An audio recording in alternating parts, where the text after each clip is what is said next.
Şirk деп нені айтабыз? Şirk degeni şerik koşuda, мысалы şeriktештик, лексикалык маанisi bir şeriktештик. Мысалы bir unаны алдыңыз, экөөңүз şerik болуп алдыңыз. 50% sizdiki, 50% sizdiki. 50% ага ээлигиңиz бирдей.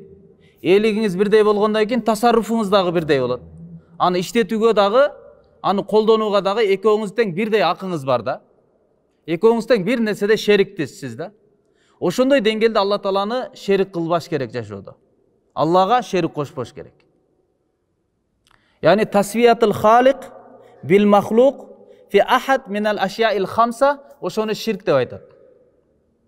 Allah Taalаны жаратуучу зат Алланы махлуктарга 5 нерсенин биринде окшотуп барабарлыкты баяндап коюу, теңдикти алып келип коюу, шериктикти алып коюу, мына ушунун атыны ширк деп айтылат. 5 нерсенин бири деген эмне? Алланын затында, Алланын сыпаттарында, Алла Тааланын аталуу ысым сыпаттарында, кыймыл аракеттеринде, буйрук берүүсүндө. Fi zatihi wa asmaihi wa sifatihi af'alihi ahkamihi. Мына ушул 5 нерсенин биринде жаратуучуну жаралганга же жаралганды жаратуучуга окшотуп барабарлык баяндап, барабарлыкка ишенип алсак, мына ушунун атыны ширк деп айтылат. Ширк негизинен мындай мисалдар менен, бөлүктөрү менен айтып келгенде кененирээк түшүнүккө келет да. Бир сөз менен ширктин бардыгын чогултуп, аныктама берип коюу кыйыныраак. Мисалы, ширк физзат болот. Алланын затында кеде шерик кошот адамдар. Мисалы, Яздан, Ахруман деп кебир ушундай диндер, адашкан философиялык диндер болгон, жакшылыктын кудайы Яздан, жамандыктын кудайы Ахруман деп. Yani жакшылыкты бирөө жаратат, жамандыкты бирөө жаратат деп, ушинтип Аллах Таала ширк кылып, бул ширки капырлыкка чейин барган ширк болгон. Жакшылык, жамандык деп. Ошондой эле кыргыздардын жашоосунда мисалы пирим дегендер бар, үйдүн пири бар, жигиттин пири бар, кыздын пири бар. Мисалы темирлердин, машиналардын дөөтү пирим деп коет. Дөөтү пирим колдосун сени депчи, же дөөтү пириң сага кут болсун деп машина алган болсо, пир деп коет да. Пир деген ошонун кожоюну, ошону сактоочусу деген мааниде бул деле затта Алланын затына бир шерик кошуу да. Алланын затына бир шерик кошуп атабыз да. Туурабы? Давуд алейхиссалам неге дөөтү деген сөз чыгып калган? Бул Давуд алейхиссалам пайгамбардан улам келип чыккан сөз.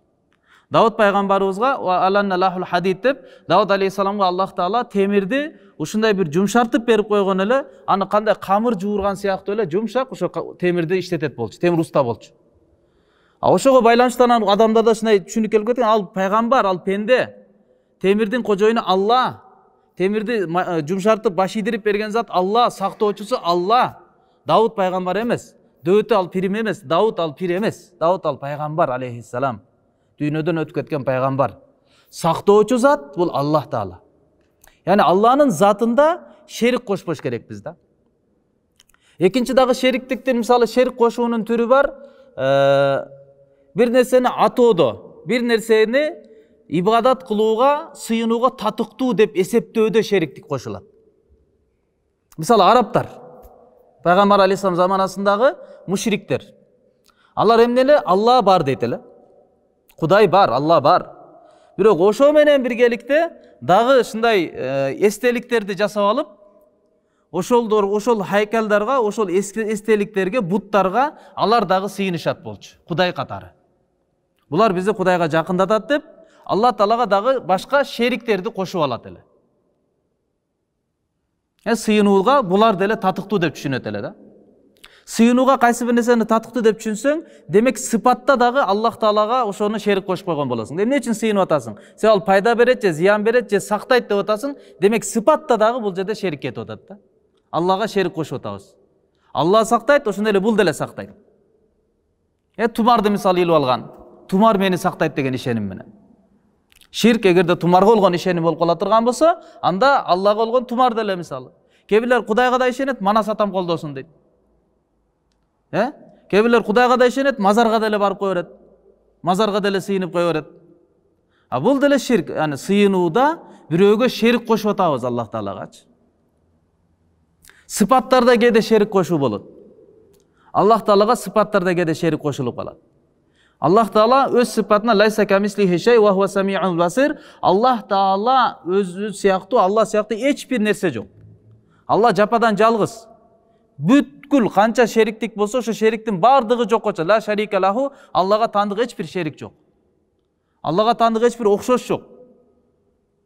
Шерик жок. Алла махлукка окшобойт. Махлукка окшоп Аллах Таала бир жерде эмес. Махлукка окшоп Аллах Тааланын дене мүчөсү бар эмес. Кээ бирлер ойлойт өздөрүн акыйданын төрүндө отурганмын деп ойлошот, сүйлөсө оозунан ушундай бир көк түтүндөр чыгат.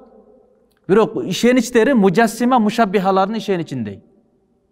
Мушаббиха мужассималар кандай? Алар Аллага дене берет. Алланы кээде махлук окшотуп коет. Алланы кээде чектеп коет. Бир жерде отурат, бир жерде жайгашкан, анын колу бар, анын буту бар, анын эки көзү бар, анын ширагы бар, анын тигиниси бар, бунусу бар деп Аллах Тааланы сыфатта махлуктардын сыпатына окшоштугун баяндап коет. Бирок келгенде анан айтып коет, жок, сен окшотуп койдуңбу десе айтат, жок, мен окшоткон жокмун, мен айтып атам, кама ялику би ша'нихи, Алланын колу бар, бирок Аллах Таала дене бар Аллада дейт. Бирок биздин денедей эмес дейт, махлуктардын денесиндей эмес депчи. Анда ал адамга айта турган болсоң, анда сен эшексиң, бирок башка эшектердей эмес десең, бу тазалаган болуп эсептелет. Аны тазаладыкпы, жок окшотуп койдукпу? Сен эшексиң, бирок башка эшектей эмессиң да. Өзгөчө бир эшексиң. Бар бир эшек дедиң да анычы. Туурабы? Сен итсиң, башка иттердей эмес, өзгөчө итсиң. Бирок бар бир ит деп атабыз да. Биз затында окшотуп койдук, бирок кайсы бир сыпатта окшоштугуну жокко чыгарып атабыз да. Башка иттей эмессиң дегени, яны башка иттердин сыпатында эмессиң, бирок сенин затың бар бир ит деп атабыз да. Итсиң деп атабыз да. Ошондой эле Аллах Тааланын денеси бар, башка денедей эмес. Алланын колу бар, башка колдордой эмес. Демек Алланы окшотту, бирок сыпатында башкаларга окшобойт деп атат. Бирок окшотуу кетип калып атат да баары бирчи. Мындайча айтканда, башыңды сууга тыгып туруп, сен суу ичпе дегендей эле сөз да. Окшотуп коюп туруп анан окшобойт дегени, яны башың тыгылып тургандан баары суу ичесиң да. Сен тыгып койду ал жагына. Ошондон ахлу сунна вал жамааттын акыйдасы салафан ва халафан, мурдатан жана кийинки уламалардын бардыгы кандай? Аллах Таала эч бир орунга муктаж эмес. Аллах Тааланын эч кандай дене мүчөсү жок. Махлукка окшобойт.